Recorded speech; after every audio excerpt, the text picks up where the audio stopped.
माशाल्लाह पाकिस्तान के सीनियर तरीन सहाफ़ियों में से एक हैं और आपने बहुत सारे अदवार भी देखे हैं, मुख्तलिफ उतार चढ़ाव जो पाकिस्तान की ज़िंदगी में आए हैं, आप उसके ऐनी शाहिद हैं। सबसे ज़्यादा मुश्किल दौर सहाफ़ियों के लिहाज से कौन सा था और पाकिस्तान के लिहाज से कौन सा था?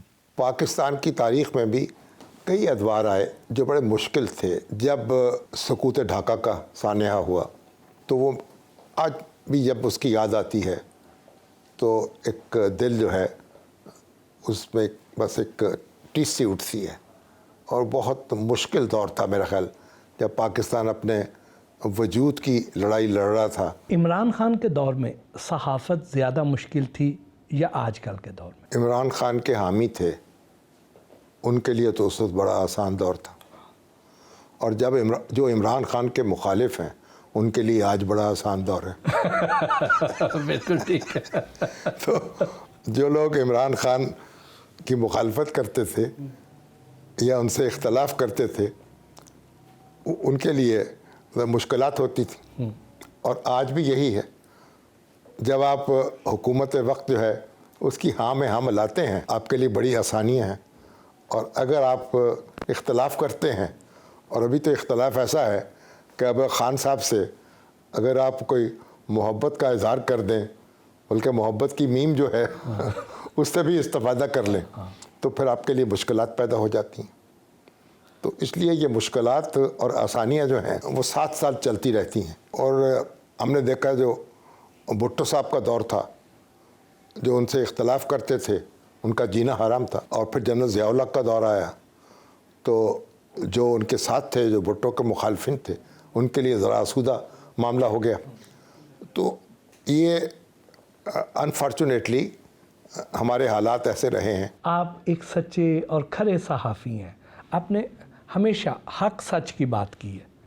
आप पर ज़िंदगी में कितनी बार दबाव आए, कौन सा ज़्यादा दौर सबसे ज़्यादा मुश्किल था जिसकी आपको बड़ी भारी कीमत चुकाना पड़ी? मैंने कोशिश की है कि जो मेरी राय है उसका मैं इजहार करूं, और अगर कोई बहुत मुश्किल आ जाए, आप अपनी राय का इजहार ना कर पाएँ या आप सच ना बोल पाएँ, तो फिर कम से कम बात तो ये है कि झूठ बोलने से गुरेज करें। अब मैं ये नहीं कह सकता कि जो मेरी राय है वो हर वक्त दुरुस्त थी, मेरी राय भी तो गलत हो सकती है ना, ये इंसान है, ठीक है ना।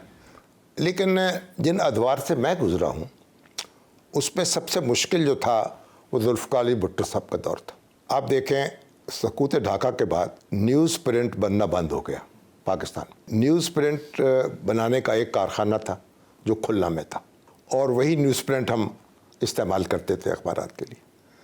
तो जब ढाका का सकूत हो गया, मशरक़ी पाकिस्तान बांग्लादेश बन गया, तो पाकिस्तान में न्यूज़ प्रिंट इंपोर्ट होने लगा। अब न्यूज़ प्रिंट इंपोर्ट करने की इजाज़त नहीं थी आज़ादाना।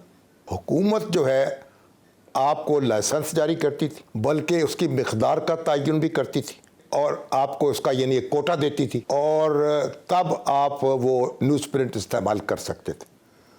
यानी हुकूमत ख़ुद इंपोर्ट करती थी, और उसके बाद वो आप वहाँ से कोटा पर वो लेते थे। तो वही बड़ा सख्त कंट्रोल था, और उसमें जो हुकूमत के से तनकीद करने वाले रसाले हैं, अखबार हैं, उनको उनकी ज़रूरत से कम न्यूज़ प्रिंट दिया जाता था। उनको फिर ब्लैक से ख़रीदना पड़ता था, उसकी कीमत ज़्यादा होती थी। तो उसके बाद ये कि मैं हफ्त रोज़ा ज़िंदगी का एडिटर था, और जब भुट्टो साहब का दौर आया, क्योंकि हम उनके नक्काद थे या नाक़िद थे, तो भुट्टो साहब ने यानी हमारा जो रसाला था उसको बंद कर दिया। मार्शल्ला जो है उसके तहत कार्रवाई हुई, और उर्दू डाइजेस्ट, और एक पंजाब पंच था एक, और एक ज़िंदगी। तो अल्ताफ़ हसन कुरैशी साहब, एजाज़ हसन कुरैशी साहब, हुसैन नक़ी साहब, मुज़फ़्फ़र कादर साहब और मैं, हम लोग गिरफ़्तार हुए। तो और डिक्लेरेशन मनसूख हो गया। तो हम फिर मुख्तलिफ़ लोगों से डिक्लेरेशन लेते थे, अपना पर्चा शाये करते थे, लेकिन गिरफ़्तार हो गए। फिर हमारे ऊपर फ़ौजी अदालत में मुकदमा चला, और हमें مجھے 3 لاکھ جرمانے کی سزا ہوئی اور 1 سال قید کی. تو کوئی 3-4 مہینے ہم نے سزا کاٹی, پھر ہائی کورٹ نے ہمیں رہا کر دیا. تو وہ جو فوجی عدالت تھی اس کا ہم نے بائیکاٹ کیا کہ ہم اس کو عدالت کو نہیں مانتے, ہم اس کی کارروائی میں حصہ نہیں لیں گے. اور ہم نے تمام جو ہمارے مقدمے کے شرکا تھے انہوں نے یہی موقف اختیار کیا. اور میں نے ایک بڑا تفصیل سے ایک بیان لکھا, اور وہ بیان جو ہے بہت اس وقت اس کی سرکولیٹ ہوا, وہ بہت نوجوانوں نے اسے پھیلایا, اور آج بھی ایک یادگار سمجھا جاتا ہے بیان جو ہے عدالتوں میں دیے گئے بیانات ہیں. تو اس میں میں نے کہا کہ ہم کوئی صفائی پیش نہیں کریں گے, یہ مارشاء اللہ کو ہم تسلیم نہیں کرتے ہیں, اور اس کا کوئی جواز نہیں تھا. یہ جو کنٹینیوشن ہے یا یہاں کا مارشاء اللہ تھا نا, اس کا تسلسل تھا جو بھٹو کا مارشاء اللہ تھا.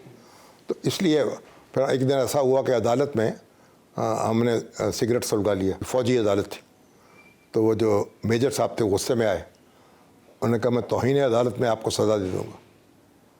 تو ہم نے کہا چلیے جہاں آپ نے اور سزا دینی ہے 1 سال کی یا 2 سال کی, تو یہ بھی 6 مہینے یہ بھی صحیح, یہ بھی شامل کر لیجیے. سگریٹ سلگانے پہ 20 سزا, توہین عدالت, ہاں کہ عدالت میں ہم نے کہا ہم تو عدالت ہی نہیں مانتے.